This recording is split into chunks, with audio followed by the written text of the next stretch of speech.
ito na yung regular set ko, bale, 200 pounds. Makakaya ko naman siya, pero hindi na ganun ka ganda yung form at saka technique, pati yung execution ba?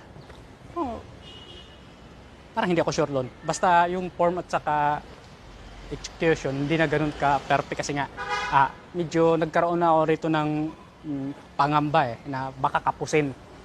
Kaya hindi ko nagaanong sinasagad yung ano nito, lalim. Medyo gumiwang lang ng kaunti.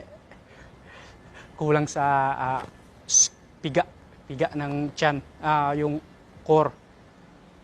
Ayan, nag-adjust ako ng kaunti, medyo okay na. Tapos, ano ba? Kailangan kumuha ka talaga ng magandang buwelo. Sa accounting. Oo, sa accounting. Magbibigay lang ako ng Paano lang po tayo, sir? Tago. Visitor ID po, sir.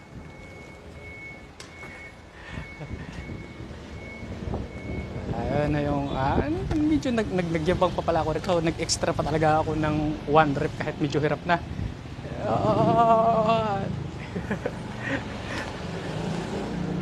Ganun talaga ang buhay. Let's go!